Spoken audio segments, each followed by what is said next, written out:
ಸಿದ್ದರಾಮಯ್ಯ ಪುತ್ರ ಯತೀಂದ್ರ ಕೊಟ್ಟಿರೋ ಹೇಳಿಕೆ ಈಗ ಸಂಚಲನವನ್ನೇ ಸೃಷ್ಟಿ ಮಾಡಿದೆ. ಈಗ ಯತೀಂದ್ರ ಹೇಳಿಕೆ ಬಗ್ಗೆ ಕಾಂಗ್ರೆಸ್ ನಾಯಕರು ಅನೇಕ ರೀತಿಯ ಪ್ರತಿಕ್ರಿಯೆಗಳನ್ನು ಕೊಡ್ತಾ ಇದ್ದಾರೆ. ಬೆಂಗಳೂರಲ್ಲಿ ಮಾತಾಡಿರೋ ಸಚಿವ ಪರಮೇಶ್ವರ್ ಅವರು ಸೈದ್ಧಾಂತಿಕವಾಗಿ ಮಾತಾಡಿದ್ದಾರೆ. 2028ಕ್ಕೆ ಸತೀಶ್ ಜಾರಕಿಹೊಳಿ ಸಿಎಂ ಆಕಾಂಕ್ಷಿ ಅಂತ ಹೇಳಿದ್ದಾರೆ. ಅಂದ್ರೆ ಅದು ತುಂಬಾ ದೂರ ಇದೆ. ಲೀಡರ್ಶಿಪ್ ವಿಚಾರವಾಗಿ ಅವರು ಮಾತನಾಡಿಲ್ಲ ಅಂತ ಹೇಳಿದ್ರು.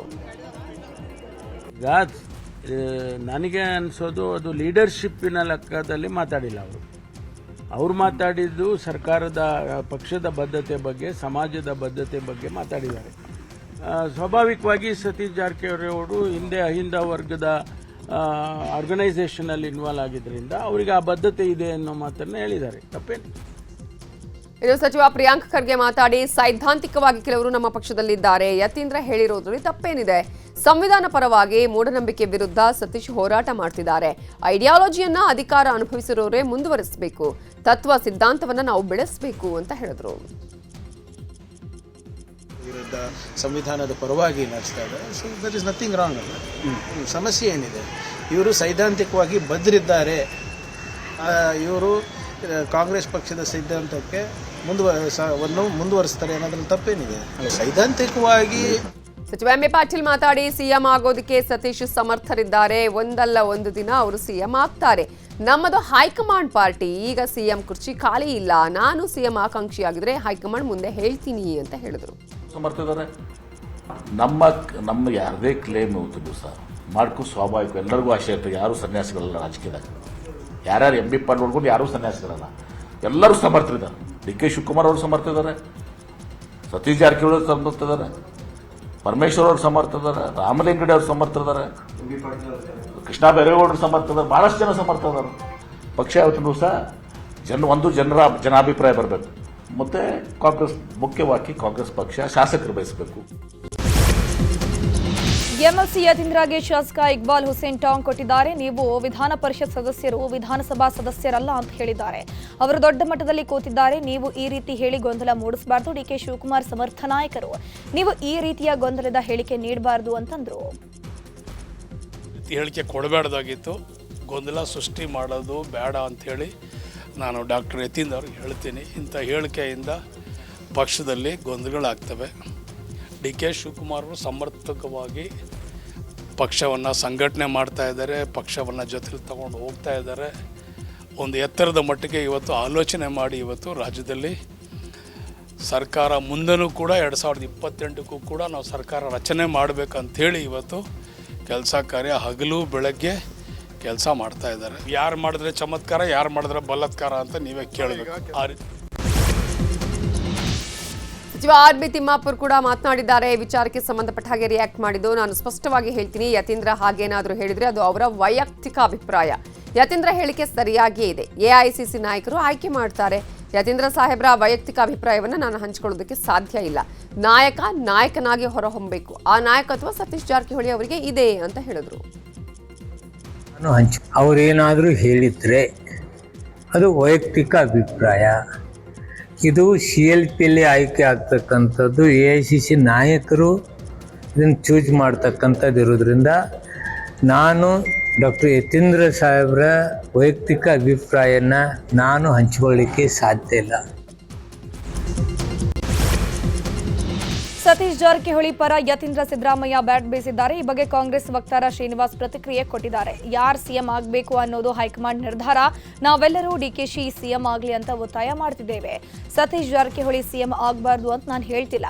ಆದರೆ DKಶಿಗೆ ಮೊದಲ ಅವಕಾಶ ಸಿಗಬೇಕು. ಯತೀಂದ್ರ ಏನು ಹೈಕಮಾಂಡ್ ಅಲ್ಲ, ಅವರು ನಮ್ಮಂತೆಯೇ ಕಾರ್ಯಕರ್ತರು ಅಂತ ಹೇಳಿದ್ದಾರೆ. ನಮಗೆ ನಾವು KPC ಅಧ್ಯಕ್ಷರನ್ನ DK ಸಾಹೇಬರು ಮಾಡಿದ್ರು. ಅವ್ರ ಲೀಡರ್ಶಿಪ್ಪಲ್ಲಿ ಚುನಾವಣೆ ಬಂತು. ಮಂಡ್ಯ ಆಗಿರ್ಬೋದು, ಹಾಸನದಲ್ಲಿ ಒಂದು MP ನಾವು ಗೆಲ್ಲಕ್ಕಾಗಿರಲಿಲ್ಲ, ಅಲ್ಲಿ ಗೆದ್ದಿದ್ದೀವಿ. ಕೆಲವು ಎಲ್ಲೆಲ್ಲಿ ಭಾಗದಲ್ಲಿ ನಮಗೆ ಸಪೋರ್ಟ್ ಆಗಿತ್ತು DK ಸಾಹೇಬ್ರ ಮೇಲೆ, ಅಲ್ಲಿ ನಮಗೆ ಸ್ವಲ್ಪ ಸಂಖ್ಯಾಬಲ ಜಾಸ್ತಿ ಬಂತು.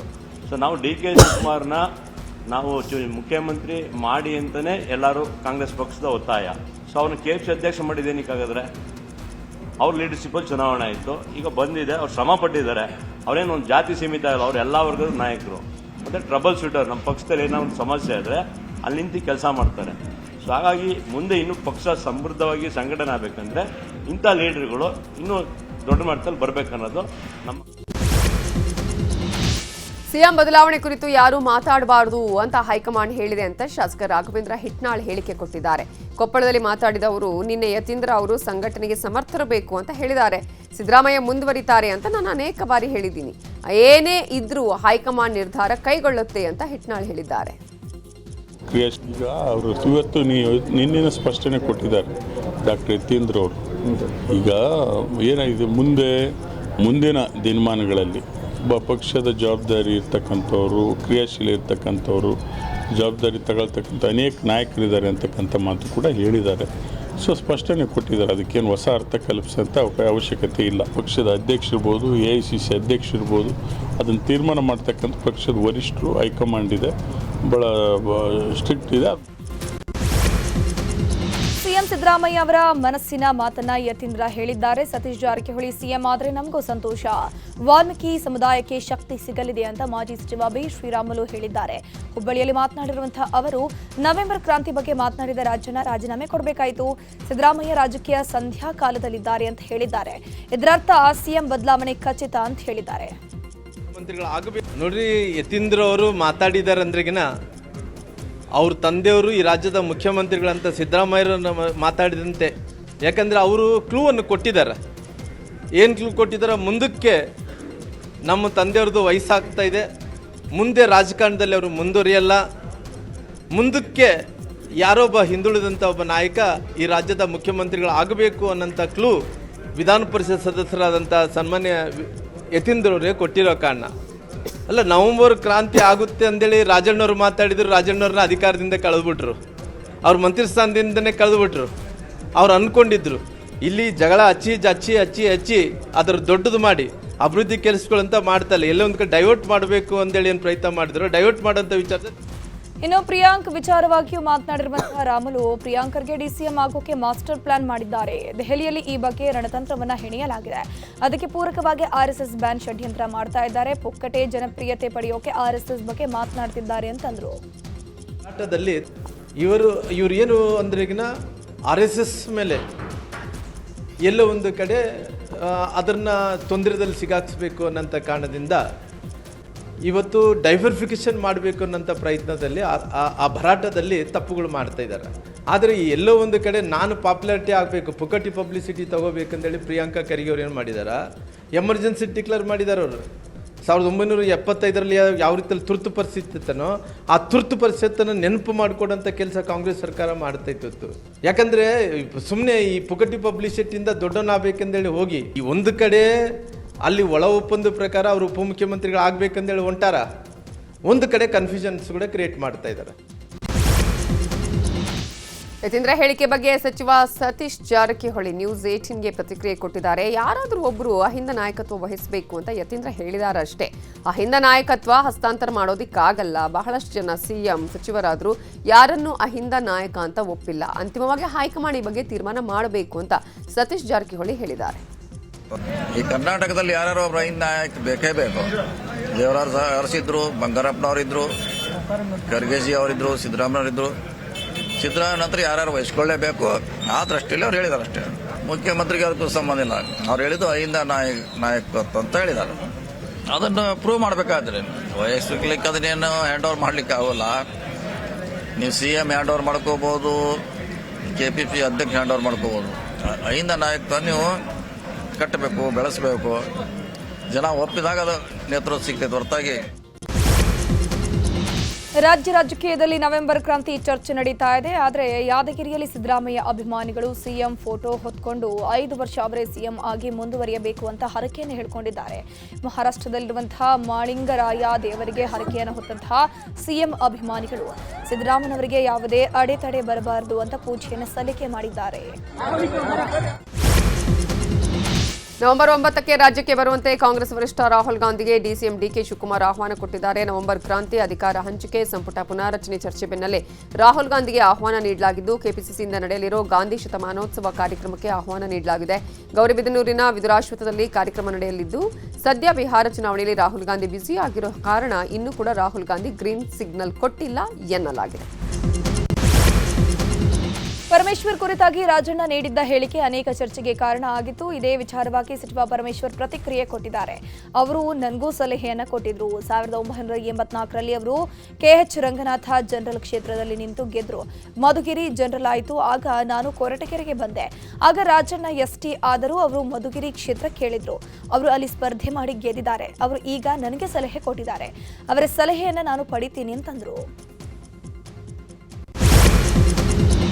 RSS ಹೆಸರಲ್ಲಿ ಯಾವುದೇ ಬಿಲ್ಡಿಂಗ್ ಇಲ್ಲ ಅನ್ನೋದನ್ನೇ ನಾನು ಹೇಳಿದ್ದು. ಆದರೂ ಅವರು ಅದನ್ನೇ ಹೇಳ್ತಾ ಇದ್ದಾರೆ. RSS ಕಾರ್ಯಕ್ರಮಕ್ಕೆ ಮಾಡಿದ ಖರ್ಚು ವೆಚ್ಚದ ಬಗ್ಗೆಯೂ ಮಾಹಿತಿ ನೀಡಬೇಕಲ್ವಾ ಅಂತ ಸಚಿವ ಪ್ರಿಯಾಂಕ್ ಖರ್ಗೆ ಕೇಳಿದ್ದಾರೆ. ಬೆಂಗಳೂರಲ್ಲಿ ಮಾತಾಡಿರೋ ಅವರು, ನಾನು ದಾಖಲೆ ಕೇಳಿದ್ರೆ ನನ್ನ ಬಗ್ಗೆ ವೈಯಕ್ತಿಕವಾಗಿ ಮಾತಾಡ್ತಾರೆ, ನನ್ನ ಕುಟುಂಬದ ಬಗ್ಗೆ ಮಾತಾಡ್ತಾರೆ. ಬಿಜೆಪಿಯವರು ಭೌತಿಕವಾಗಿ ದಿವಾಳಿಯಾಗಿದ್ದಾರೆ ಅಂತ ಹೇಳಿದ್ರು. ಇನ್ನು ಇದೇ ವಿಚಾರವಾಗಿ ಸಚಿವ ಪರಮೇಶ್ವರ್ ಕೂಡ ಪ್ರತಿಕ್ರಿಯೆ ಕೊಟ್ಟಿದ್ದಾರೆ.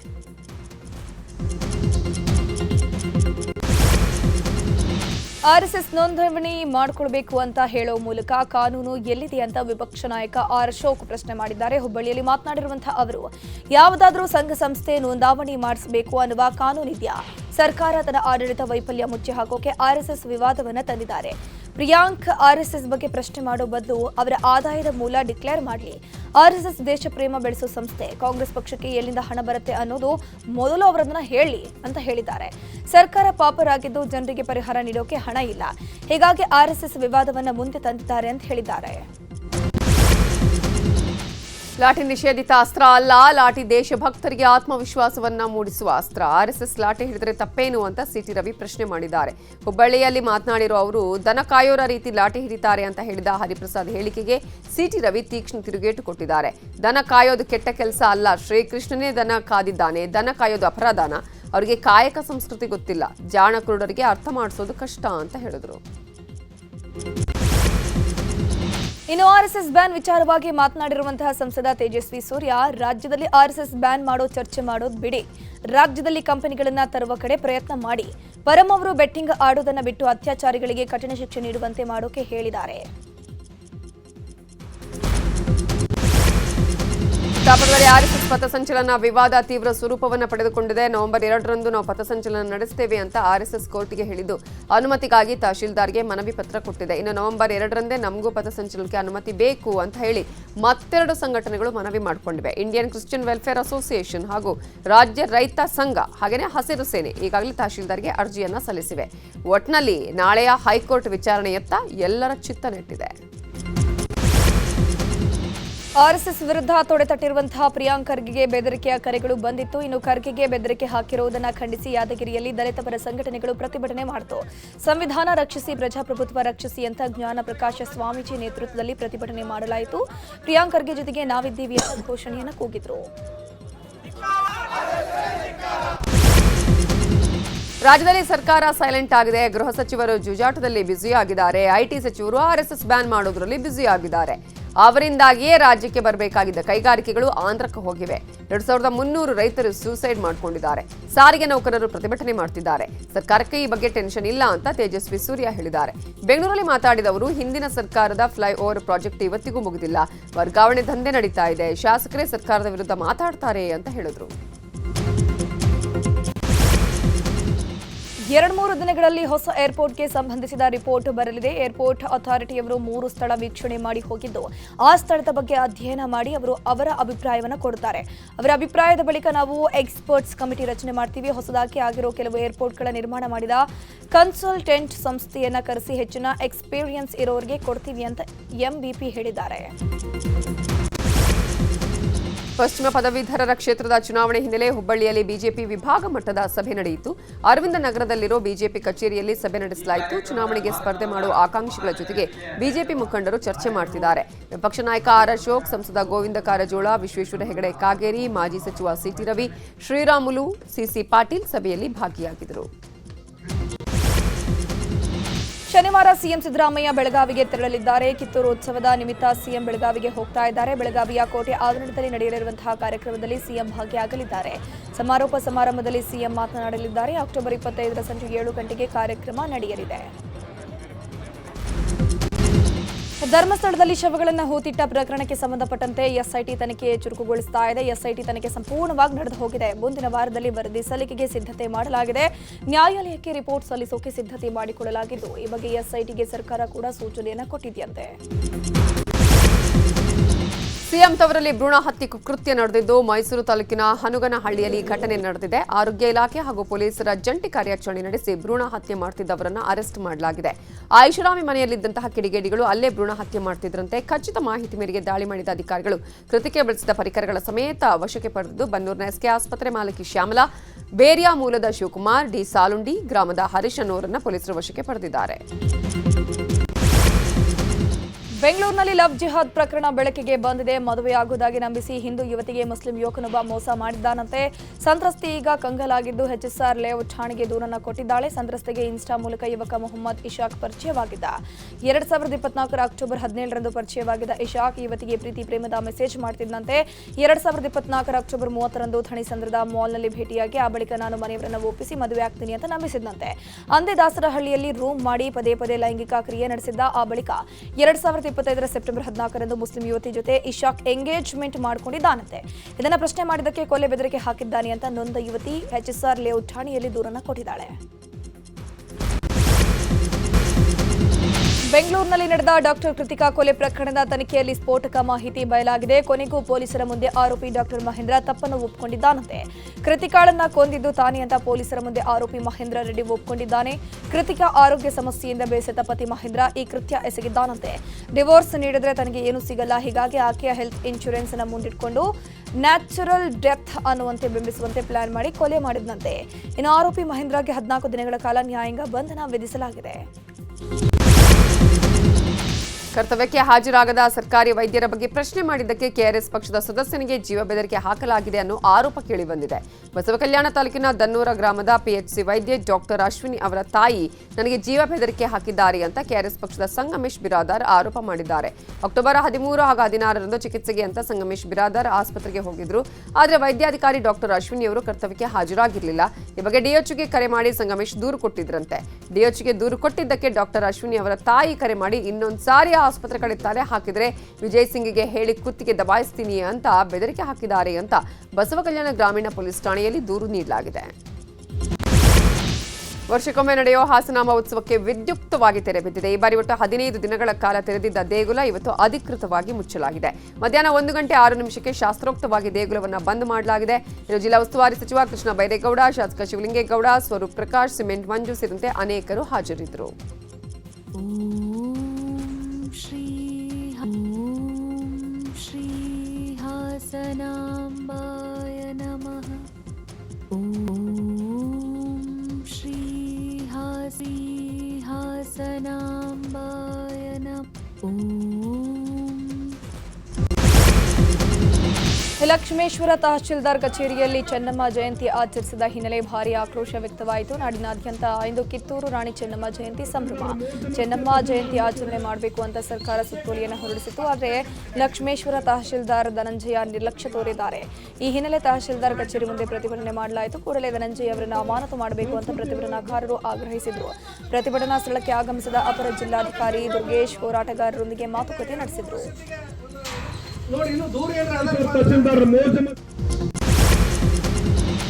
ಸಂಸತ್ ಭವನದ ಪ್ರೇರಣಾ ಸ್ಥಳದಲ್ಲಿ ಕಿತ್ತೂರು ರಾಣಿ ಚೆನ್ನಮ್ಮ ಜಯಂತಿ ಆಚರಿಸಲಾಯಿತು. ಕೇಂದ್ರ ಸಚಿವ ವಿ ಸೋಮಣ್ಣ, ಸಂಸದ ಜಗದೀಶ್ ಶೆಟ್ಟರ್, ಬಸವಜಯ ಮೃತ್ಯುಂಜಯ ಸ್ವಾಮೀಜಿ, ವಚನಾನಂದ ಸ್ವಾಮೀಜಿಯೂ ಭಾಗಿಯಾಗಿದ್ದರು.